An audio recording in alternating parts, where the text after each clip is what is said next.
My dear students, welcome to my channel. Today I am going to discuss the answers to the activities of lesson 10, A Great Social Reformer of class 5. প্রিয় ছাত্ররা, আজ আমি তোমাদের lesson 10 class 5-এর a great social reformer অর্থাৎ একজন মহান সমাজ সংস্কারক এই গল্পের অ্যাক্টিভিটির উত্তরগুলো নিয়ে আলোচনা করব। Activity 1. Complete the following sentences with information from the text. অর্থাৎ পাঠ্যাংশের সাহায্য নিয়ে নিম্নলিখিত বাক্যগুলি পূরণ করো। 1. Begum Rokeya was born dash. এই শূন্যস্থানে যে ইনফরমেশান আমরা বসাবো বা বসাতে পারি সেটা হচ্ছে দেখো, in an effluent Muslim family. ঠিক আছে, তাহলে বেগম রোকেয়া ওয়াজ born in an effluent Muslim family, অর্থাৎ বেগম রোকেয়া এক সচ্ছল মুসলিম পরিবারে জন্মগ্রহণ করেছিলেন। 2. At home she learned dash. এই শূন্যস্থানে যে ইনফরমেশান আমরা বসাতে পারি সেটি হচ্ছে দেখো, Arabic and Persian and also received lessons in Bengali and English. অর্থাৎ তাহলে পুরো সেন্টেন্সটা কী দাঁড়ালো দেখো, at home she learned Arabic and Persian and also received lessons in Bengali and English. অর্থাৎ বাড়িতে তিনি শিখেছিলেন আরবি এবং ফার্সি ভাষা এবং বাংলা এবং ইংরেজিতেও তিনি পাঠ গ্রহণ করেছিলেন। 3. She never went dash. এই শূন্যস্থানে আমরা যে ইনফরমেশান বসাবো সেটি হচ্ছে দেখো, টু স্কুল। ঠিক আছে, তাহলে she never went to school, তিনি কখনো স্কুল যাননি। এবার অ্যাডিশনালি অর্থাৎ অতিরিক্তভাবে আমরা এই ইনফরমেশানটা দিতে পারি, তোমরা এটা না দিলেও পারবে। দেখো, she never went to school, comma Rokeya educated herself through her own interest and efforts. অর্থাৎ রোকেয়া কখনো স্কুল যাননি, কিন্তু তিনি তার নিজের প্রচেষ্টা এবং আগ্রহে নিজেকে শিক্ষিত করে তুলেছিলেন। 4. She wrote dash. এই শূন্যস্থানে যে ইনফরমেশান আমরা বসাতে পারি সেটি হচ্ছে দেখো, extensively on the need for social reforms. অর্থাৎ তিনি লিখেছিলেন ব্যাপকভাবে সোশ্যাল রিফর্মস অর্থাৎ সামাজিক সংস্কারের প্রয়োজনীয়তার উপর। এখানে তোমরা আরও একটি ইনফরমেশন বসাতে পারো, সেটা এরকম হবে, she wrote against social injustice and the restrictions suffered by women. অর্থাৎ তিনি লিখেছিলেন নারীদের দ্বারা ভুক্ত অর্থাৎ নারীরা যে ভোগে সামাজিক অবিচার এবং বাধ্যবাধকতা তার বিরুদ্ধেও। ঠিক আছে, তাহলে আমরা চলে আসছি activity 2. Table A and table B have words with opposite meanings. Table A ও বিতে বিপরীত শব্দ আছে। Let's match table A with table B. Table এর সঙ্গে টেবল বি মেলানো যাক। তাহলে নিচে যে টেবিলটি দেওয়া আছে দেখো, সেটির দুটি কলাম আছে, একটি কলাম এ আর অন্যটি হচ্ছে কলাম বি। কলাম এতে যে ওয়ার্ডগুলো আছে সেটা একটু দেখে নাও। এ কাইন্ড, তোমরা জানো দয়ালু। বি পুর, দরিদ্র। সি অ্যাডভান্টেজড, অর্থাৎ সুবিধাপ্রাপ্ত।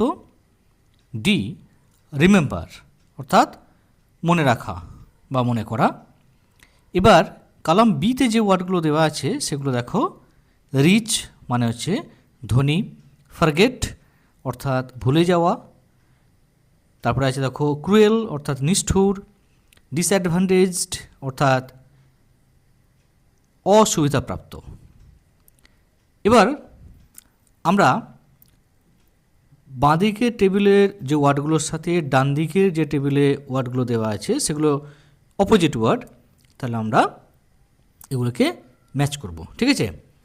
তাহলে দেখো কলাম এতে প্রথম যে ওয়ার্ডটি আছে কাইন্ড, তাহলে এর অপোজিট ওয়ার্ড ডান দিকের কলামে কোনটি হবে? দেখো এর অপোজিট ওয়ার্ড ডান দিকের কলামে যেটি হবে সেটি হচ্ছে দেখো ক্রুয়েল, ঠিক আছে। তাহলে ক্রুয়েলের পাশে আমরা এ লিখব, ঠিক আছে। এরপর চলে আসছি বি, পুওর অর্থাৎ গরিব। এর সঙ্গে ডান দিকের কলামের যে ওয়ার্ডটি অপোজিট হবে সেটি হচ্ছে দেখো রিচ, ঠিক আছে। তাহলে রিচ এর পাশে আমরা লিখব বি। নেক্সট দেখো সি, অ্যাডভান্টেজড, তো সুবিধাপ্রাপ্ত। তাহলে এর অপোজিট ওয়ার্ড যেটা বি কলামে আমরা পাবো সেটা হচ্ছে ডিসঅ্যাডভান্টেজড, অসুবিধাপ্রাপ্ত। তাহলে এই ডিসঅ্যাডভান্টেজড এর পাশে আমরা লিখব সি, ঠিক আছে। এরপর আসছি ডি, রিমেম্বার। তাহলে এর সাথে কলাম বি এর যে ওয়ার্ডটি ম্যাচ করবে সেটি অবশ্যই ফরগেট, তাহলে এই ফরগেটের পাশে আমরা লিখব ডি, ঠিক আছে। Activity 3, let's write T for true and F for false statements in the given boxes. এসো আমরা প্রদত্ত বাক্সে স্টেটমেন্টস অর্থাৎ বিবৃতিগুলি ট্রু অর্থাৎ সত্য হলে টি লিখি এবং ফলস অর্থাৎ মিথ্যা হলে এফ লিখি। ফার্স্ট স্টেটমেন্ট দেখো, Begum Rokeya never thought about others, অর্থাৎ বেগম রোকেয়া কখনই অন্যদের কথা চিন্তা করেননি। এই স্টেটমেন্টটি একেবারে কি না, ফলস, মিথ্যা, ঠিক আছে। তাহলে আমরা এই বক্সের মধ্যে লিখব এফ, ঠিক আছে। 2, Begum Rokeya demanded education for women, অর্থাৎ বেগম রোকেয়া মহিলাদের শিক্ষার দাবি তুলেছিলেন। তাহলে এই স্টেটমেন্টটি পুরোপুরিভাবে ট্রু বা সত্য, তাহলে আমরা এই বক্সে লিখব টি, ঠিক আছে। 3, she wrote against social injustice, অর্থাৎ তিনি সামাজিক অবিচারের বিরুদ্ধে লিখেছিলেন। তাহলে এই স্টেটমেন্টটিও ট্রু, তাহলে আমরা বক্সে টি লিখলাম। এরপর আসছি আমরা 4, statement number 4, she never felt the importance of women in a family, অর্থাৎ পরিবারে মেয়েদের গুরুত্বের কথা তিনি কখনোই অনুভব করেননি। এই স্টেটমেন্টটি একেবারে মিথ্যা, অর্থাৎ আমরা এই বক্সে লিখব ফলস বা এফ, ঠিক আছে। Activity 4, find out the word clusters describing word plus naming word from the above text. উপরের পাঠ্যাংশ থেকে ওয়ার্ড ক্লাস্টার্স অর্থাৎ শব্দগুচ্ছ অর্থাৎ ডেসক্রাইবিং ওয়ার্ড যাকে আমরা বলছি বিশেষণ প্লাস নেমিং ওয়ার্ড অর্থাৎ যেটি হচ্ছে বিশেষ্য খুঁজে বের করো। এক্সাম্পল অর্থাৎ একটি উদাহরণ দেওয়া আছে দেখো, 1 নম্বর সোশ্যাল রিফর্মস অর্থাৎ সমাজ বা সামাজিক সংস্কার। 2, হেলদি ড্যাশ, তাহলে হেলদির সঙ্গে আমরা একটি নেমিং ওয়ার্ড, হেলদি হচ্ছে একটা ডেসক্রাইবিং ওয়ার্ড, তাহলে হেলদির সঙ্গে আমরা একটি নেমিং ওয়ার্ড যোগ করব। তাহলে আমরা টেক্সট থেকে যে নেমিং ওয়ার্ড নিতে পারি সুটেবল হতে পারে সেটি হচ্ছে দেখো গার্ল, অর্থাৎ হেলদি গার্ল হতে পারে, অর্থাৎ সুস্বাস্থ্যবান মেয়ে। 3 নম্বর দেখো ড্যাশ উমেন, তাহলে ওমেন হচ্ছে নেমিং ওয়ার্ড, তাহলে এখানে আমাদেরকে প্রথমে ডেসক্রাইবিং ওয়ার্ড বসাতে হবে। তাহলে দেখো আমরা এখানে রিমার্কেবল বসাতে পারি, রিমার্কেবল ওমেন অর্থাৎ উল্লেখযোগ্য বা বিশিষ্ট মহিলা, বা এখানে ডিসঅ্যাডভান্টেজডও লেখা যায় অর্থাৎ অসুবিধাপ্রাপ্ত মহিলা বা মেয়েরা। ঠিক আছে, এবার 4 নম্বরে চলে আসছি। দেখো ফার্স্ট ড্যাশ, তাহলে ফার্স্ট হলো একটি ডেসক্রাইবিং ওয়ার্ড, তাহলে এর সঙ্গে আমাদেরকে একটা নেমিং ওয়ার্ড যোগ করতে হবে। তাহলে আমরা এখানে দেখো ফার্স্টের সঙ্গে আমরা লেসন করতে পারি, ফার্স্ট লেসন, প্রথম পাঠ। ঠিক আছে, নেক্সট 5 ড্যাশ হিউম্যানিস্ট, হিউম্যানিস্ট অর্থাৎ মানবতাবাদী, এটি একটি নেমিং ওয়ার্ড, তাহলে এর সঙ্গে আমাদেরকে ডেসক্রাইবিং ওয়ার্ড একটি যোগ করতে হবে। তো এখানে আমরা স্ট্রং এই শব্দটা আমাদের টেক্সটেও আছে, তাহলে আমরা এখান থেকে স্ট্রং হিউম্যানিস্ট কথাটা ব্যবহার করতে পারি, অর্থাৎ একজন খুব শক্তিশালী বা বলিষ্ঠ একজন মানবতাবাদী। 6 ফেমাস ড্যাশ, তাহলে ফেমাস হলো একটি ডিসক্রাইবিং ওয়ার্ড, যার মানে হলো বিখ্যাত, এর সঙ্গে আমাদেরকে একটি নেমিং ওয়ার্ড ব্যবহার করতে হবে। তো আমরা এখানে ফেমাসের সঙ্গে পার্সন অথবা বুক যে কোনো একটা ব্যবহার করতে পারি, অর্থাৎ বিখ্যাত মানুষ বা ব্যক্তি বা বিখ্যাত বই। ঠিক আছে, 7 আইডিয়াল ড্যাশ, তাহলে আইডিয়াল হলো একটি ডেসক্রাইবিং ওয়ার্ড, এর সাথে আমরা একটা নেমিং ওয়ার্ড যোগ করব। সে নেমিং ওয়ার্ডটা হতে পারে ওমেন, অর্থাৎ আইডিয়াল ওমেন অর্থাৎ আদর্শ মহিলা। 8 ড্যাশ বুকস, তাহলে ড্যাশ বুকস, বুকস তো নেমিং ওয়ার্ড দেয়াই আছে, তাহলে আমাদেরকে একটি ডেসক্রাইবিং ওয়ার্ড এখানে যোগ করতে হবে। তো আমরা এখানে গ্রেট বুকস করতে পারি, অর্থাৎ মহান বা মূল্যবান বইগুলি। ঠিক আছে, পরবর্তী অ্যাক্টিভিটিতে যাবার আগে দেখো এখানে কিছু সাইন্স বা চিহ্ন সম্পর্কে তোমাদের বলা হয়েছে। Let's find out the meaning of the following science, অর্থাৎ এসো এই চিহ্নগুলোর মানেগুলো আমরা একটু খুঁজে বের করি। এক নম্বর দেখো যে চিহ্নটি দেওয়া আছে, এই চিহ্নটা বলতে দেখো tales us that it is a question, অর্থাৎ এই চিহ্নটা আমাদেরকে বলে যে এটা একটা প্রশ্ন। It is a question mark, এটি হচ্ছে একটি কোশ্চেন মার্ক অর্থাৎ প্রশ্নবোধক চিহ্ন। 2 নম্বরে দেখো একটি সিম্বল দেওয়া আছে, tells us that we stop here, অর্থাৎ এই চিহ্নটা আমাদেরকে বলছে যে আমরা এখানে থেমে যাব। It is a full stop, এটি হচ্ছে একটি ফুল স্টপ বা পূর্ণচ্ছেদ।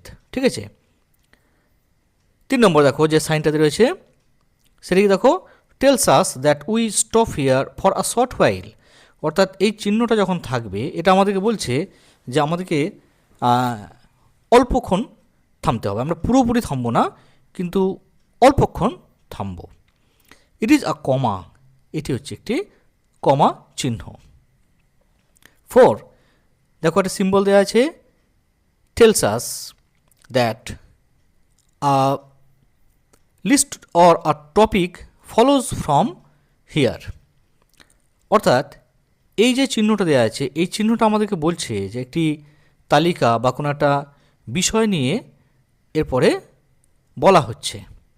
ঠিক আছে, ইট ইজ আ কোলন, এটি হচ্ছে একটি কোলন চিহ্ন। 5 দেখো একটি চিহ্ন দেওয়া আছে, ইন্ডিকেটস, অর্থাৎ this sign indicates the break of a sentence, অর্থাৎ এই চিহ্নটি ইঙ্গিত করছে যে একটি সেন্টেন্সকে ব্রেক করা হয়েছে মানে ভাঙা হয়েছে। ঠিক আছে, ইট ইজ আ সেমিকোলন, এটি হচ্ছে একটি সেমিকোলন চিহ্ন। 6 দেখো এই চিহ্নটি লক্ষ্য করো, দিস সাইন ইন্ডিকেটস, এই চিহ্নটি ইন্ডিকেট করছে পজেসিভনেস অর্থাৎ অধিকার বোধ। ঠিক আছে, বা অধিকার ইঙ্গিত করছে বা বোঝাচ্ছে। ইট ইজ অ্যান অ্যাপোস্ট্রফি, এটি হলো একটি অ্যাপোস্ট্রফি চিহ্ন। নেক্সট দেখো 7 এটি সিম্বল দেওয়া আছে, দেখো সাইন দেওয়া আছে, this sign indicates surprise, joy or anger, এই চিহ্নটি ইঙ্গিত করে বিস্ময়, আনন্দ বা ক্রোধ বা রাগ। It is an exclamation mark, এটি একটি এক্সক্লামেশন চিহ্ন বা আমরা যেটা বলতে পারি বিস্ময়সূচক চিহ্ন। 8 দেখো একটি সিম্বল দেওয়া আছে বা চিহ্ন সাইন দেওয়া আছে, indicates, this sign indicates a compound word, অর্থাৎ এই চিহ্নটি ইঙ্গিত করে একটি যৌগিক শব্দকে, অর্থাৎ যখন কোনো শব্দ দুটো শব্দ দিয়ে তৈরি হয় তখন সেটা কম্পাউন্ড ওয়ার্ড হয়। ইট ইজ আ হাইফেন, অর্থাৎ এটি হলো একটি হাইফেন চিহ্ন। 9 দেখো একটা সাইন দেওয়া আছে, this sign indicates direct speech, অর্থাৎ এই চিহ্নটি ডাইরেক্ট স্পিচ অর্থাৎ প্রত্যক্ষ উক্তিকে বোঝায়, অর্থাৎ যখন আমরা কোনো বক্তার কথাকে সরাসরি কোট করি বা বলে দিই তখন সেটা হয় direct speech. It is a quotation mark, অর্থাৎ এটাকে বলা হয় কোটেশন মার্ক বা আমরা যেটাকে বলি উদ্ধৃত বা উদ্ধৃতিমূলক চিহ্ন, ঠিক আছে। All these signs are called punctuation marks, এই সমস্ত চিহ্নগুলোকে বলা হয় পাঞ্চুয়েশন মার্কস বা আমরা বাংলায় যেটাকে বলি ছেদ ও জ্যোতিচিহ্ন। Activity 5, put the punctuation marks in the following sentences, নিম্নলিখিত বাক্যগুলিতে জ্যোতিচিহ্ন দাও। The first one is done for you, প্রথমটা তোমাদের জন্য করে দেওয়া হলো। 1 Vivekananda said all Indians are my brothers, দেখো বিবেকানন্দ সেড কমা আছে, তারপর দেখো কোটেশন চিহ্ন শুরু হচ্ছে, all Indians are my brothers, full stop unquote বা কোটেশন চিহ্ন শেষ হচ্ছে, তাহলে এটা করে দেওয়া আছে। এরপর দেখো 2 number, I am Rokeya's friend said the lady, এই সেন্টেন্সে দেখো সেন্টেন্সে শুরু হচ্ছে প্রথমে আই দিয়ে এবং যেটি হচ্ছে স্মল লেটারে, তো এটা অবশ্যই ক্যাপিটাল হবে, তাহলে আই ক্যাপিটাল হবে এবং এখানে একটি কোটেশন চিহ্ন বসবে, দেখো তাহলে প্রথমে কোটেশন দিলাম তারপর আইটা ক্যাপিটাল, তাহলে আই অ্যাম রকিয়াস, রকিয়ার আরটা ক্যাপিটাল হবে এবং রকিয়া এরপরে অ্যাপোস্ট্রফি হবে তারপরে এস, রকিয়াস ফ্রেন্ড কমা কোটেশন চিহ্ন শেষ হবে, সেট দ্য লেডি তারপরে হবে ফুল স্টপ, ঠিক আছে। 3 নম্বর দেখো, who are you, oh you are wounded, তাহলে এখানে দেখো আমরা যেভাবে এটিকে লিখবো সেটা হচ্ছে প্রথমে কোটেশন চিহ্ন দেবো, তারপরে ডাব্লুটা ক্যাপিটাল করব, হু আর ইউ জিজ্ঞাসা চিহ্ন, তারপর লিখব কি ও দিয়ে এখানে বিস্ময়সূচক চিহ্ন বা নোট অফ এক্সক্লামেশন মার্কটা দেবো, তারপর আবার লিখব ইউ আর উন্ডেড দিয়ে ফুল স্টপ আনকোট বা কোটেশন শেষ হবে, ঠিক আছে। নেক্সট আমরা চলে আসছি 4, I know there are many birds like crow, parrot, myna, তাহলে এই সেন্টেন্সটিকে আমরা যদি কোটেশন চিহ্ন বসাই বা পাঞ্চুয়েশন মার্কস বসাই তাহলে কীরকম হবে দেখো, প্রথমেই সেন্টেন্স শুরু হচ্ছে স্মল আই দিয়ে, এটা অবশ্যই ক্যাপিটাল হবে, ক্যাপিটাল আই, তাহলে I know there are many birds like, এবার দেখো আছে ক্রো, এবার দেখো ক্রো, প্যারট, মাইনা এগুলো সব একই জাতীয় পাখি বা বিভিন্ন পাখির নাম, তো এই জন্য আমরা কি করব প্রত্যেকটা ওয়ার্ডের পাশে একটি করে কমা চিহ্ন দেবো, তা লাইক ক্রো কমা প্যারট কমা মাইনা, এবার যেহেতু এখানে শেষ হয়ে যাচ্ছে তাই আমরা এখানে ফুল স্টপ করে দেবো, ঠিক আছে।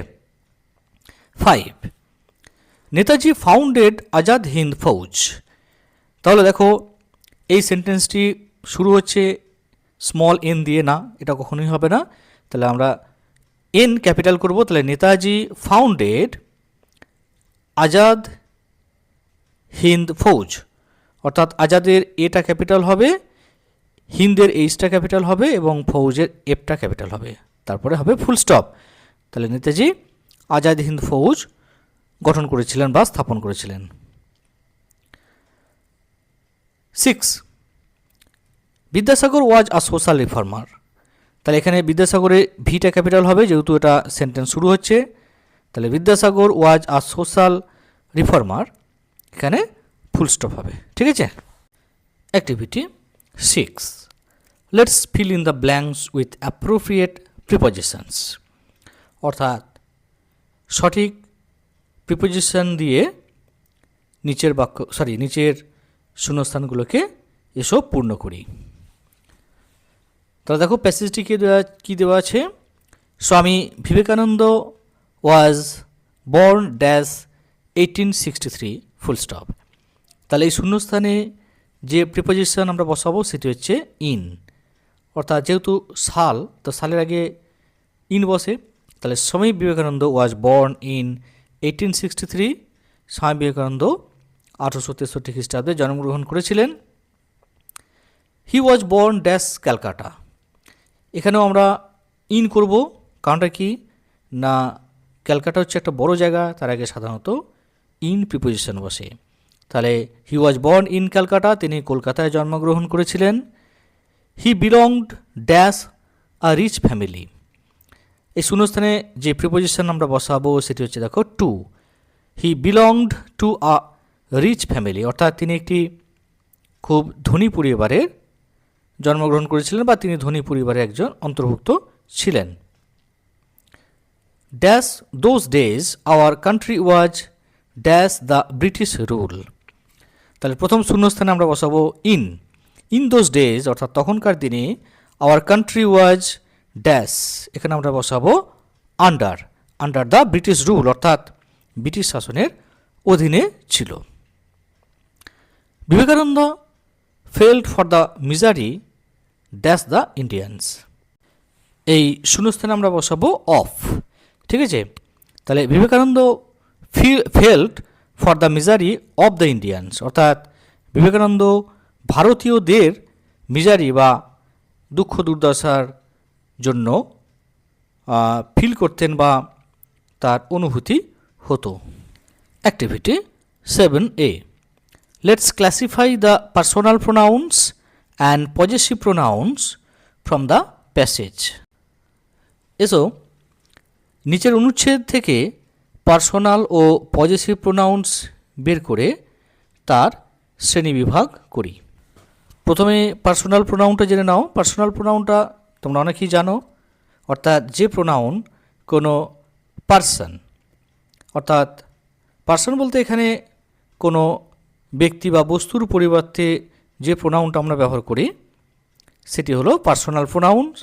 আর পজেসিভ প্রোনাউন্স হচ্ছে যে প্রোনাউনটা কোনো পজেশন বা অধিকার বোঝায়, সেগুলোকে আমরা পজেসিভ প্রোনাউন্স বলি। ঠিক আছে। তাহলে প্রথমে প্যাসেজটা আমরা দেখে নিই। রাজা রামমোহন রায় ওয়াজ আ গ্রেট সোশ্যাল রিফর্মার, রাজা রামমোহন রায় ছিলেন একজন মহান সমাজ সংস্কারক।